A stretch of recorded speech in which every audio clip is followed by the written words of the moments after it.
This day, Yom Kippur, it's all a metaphor. Everything about it. We ask to be inscribed for blessing in the Sefer HaChaim, the Book of Life. We greet one another by saying Gemar, Chatima, Tovah may be sealed in that book for goodness. We dress in white, like the garment worn at death in which we'll be buried one day. We fast, removing the most basic of needs, denying ourselves what we believe we can't live without. If we can control this most essential desire for one day, the metaphor is we can control all those desires that might influence us. Even the Torah portion we just read, God's placed it all before us. Blessing, curse, life, death. Choose life. Again, the metaphor in our lives, you got to make a choice. What do you need? What do we want to change about ourselves? But this year feels different. There are a lot more questions the events of our world has raised. We're anxious and overwhelmed, worried and unsure. Imagine giving a sermon to an empty sanctuary. It would be as absurd as playing NFL football or NBA basketball with no crowd and no fans. Right. New realities. Changed world. It's awkward.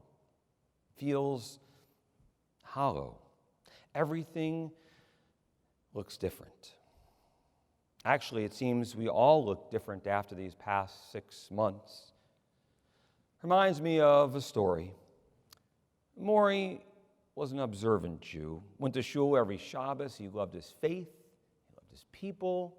He loved his identity. But one day, God spoke to him and shared some difficult news. Maury, God said, I'm afraid you only have 3 months to live. At first, yes, he was shocked. But within a few moments, Maury decided he'd make the most of the time he had. Went out shopping, got himself the nicest suits imaginable. He visited the plastic surgeon, tightened things up just a smidge. Went to the hairstylist, left perfectly groomed, trimmed his beard ever so fashionably, found the alligator leather shoes he always dreamed of wearing. And then, in his new shoes, he walked outside, feeling wonderful and looking dapper as ever, and bam! Hit by a bus, killed on the spot. Entering heaven, Maury was incredulous. Running up to God, he screamed, how could you do this? I had 63 more days, God. You told me 3 months. What happened? Maury? Maury? Is that you? I didn't recognize you. Nice suit, though. Thanks. It's true. We look different than how we did back in February. Yet more than our looks, we feel different.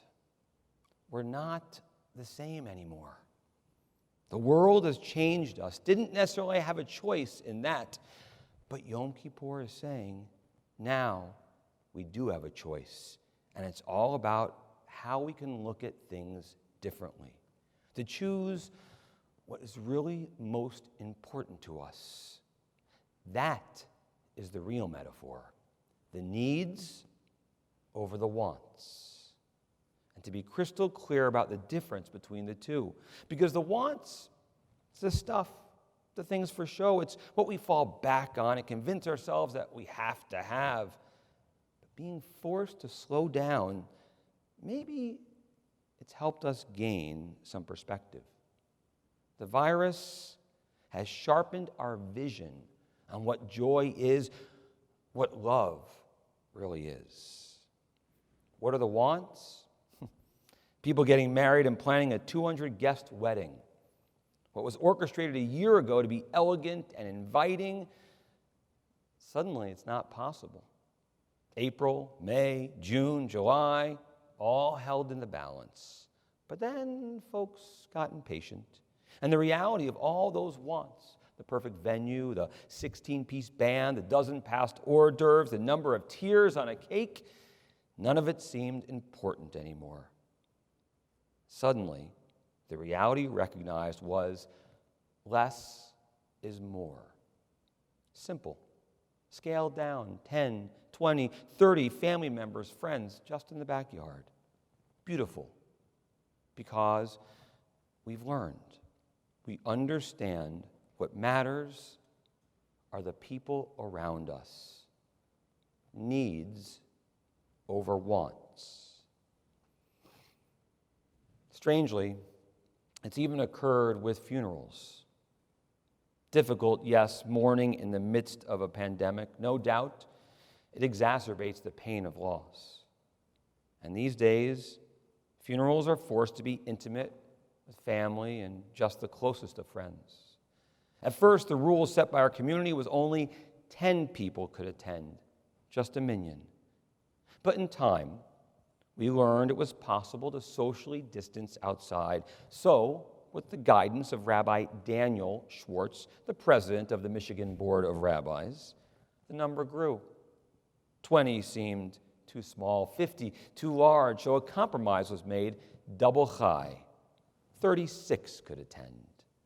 But no one was really going to notice the precise number.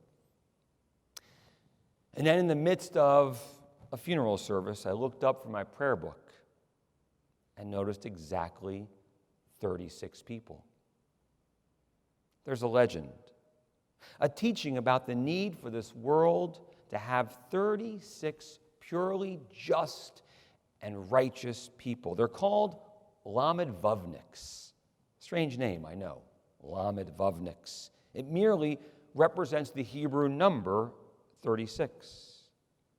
As the story goes, no one knows for sure who they might be. But these people are so humble, they don't even know who they are. Only God knows.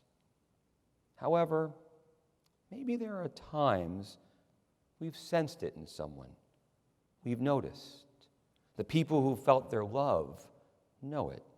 The old souls we encounter in life.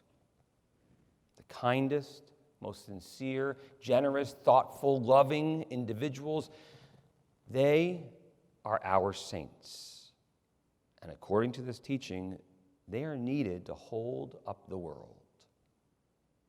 Can you name 36 people in your life that you need?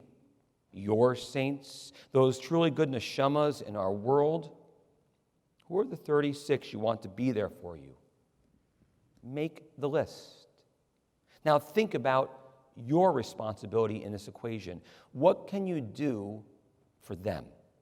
How can you celebrate them? Let them know they matter and you need them in your life. That's personal, and that is important. Again, the need, the love, the connections we've made that support us, that's what we have to bring more into our world today, even when we are not physically together. Now, last night, the gauntlet was thrown down. Rabbi Daniel Schwartz gave us all a challenge, dared us to think differently, to recognize not about the building. Of course, it's never been about the building, as beautiful as it may be, but to know that we can make ourselves better as a community, as a people. There's a need here. We can even be a greater congregation of learners. The classes we have created these past months have been filled. Best numbers we've ever had. Shout out to my followers on Monday Morning Musings. But we can do more. We love teaching. It's in our blood. But you have to give us the course you want to take, the classes from which you want to learn. You want one on Jewish literature of this past year? Great. Israeli history? Wonderful. Jewish lens for our world today? Perfect. Commit to learning with us, and we will teach every time you give us a minyan. And let's hold the elder Rabbi Schwartz's feet to the fire now. Look, here's a man who was chaplain at Beaumont Hospital for over 40 years, and he wants to teach you how to be a chaplain. We need that. We need people who are not just the professional, official Jews. But again, it doesn't work without the names, without you sharing with us the people who are in need.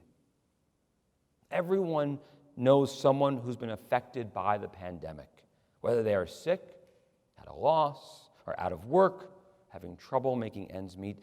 There are things that we can do. A phone call, a connection, an opportunity.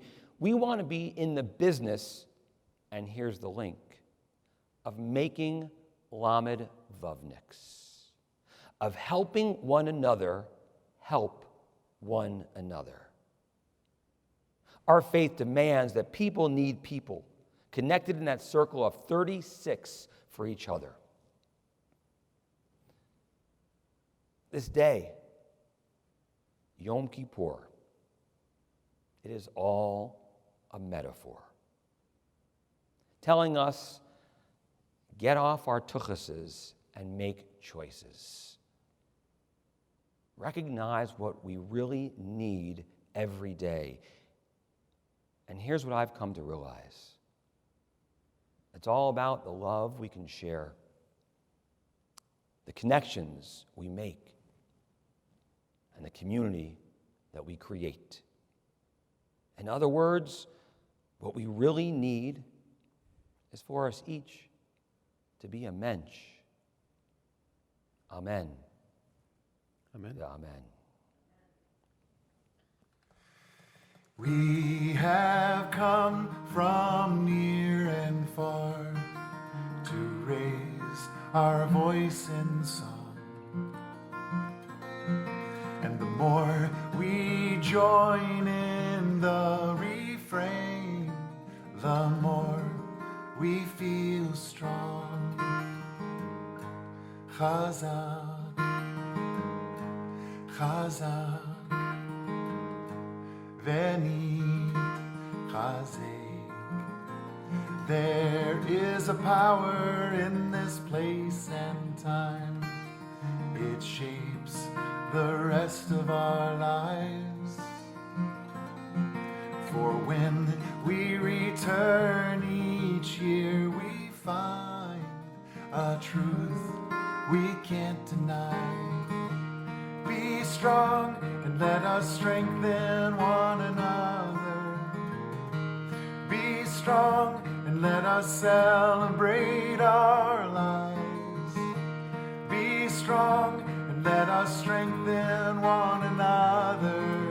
Chazak, Chazak, v'nitchazek. Chazak, Chazak, v'nitchazek. As we sing, we link ourselves to those who came before. And we're one with all those yet to come. Our strength, it will endure. Be strong and let us strengthen one another. Be strong and let us celebrate our lives. Be strong and let us strengthen one another. Chazak, Chazak. Be strong, let us strengthen one another. Be strong, let us celebrate our lives. Be strong, let us strengthen one another. Chazak, Chazak. Be strong, be strong. Chazak, Chazak, v'nitchazek.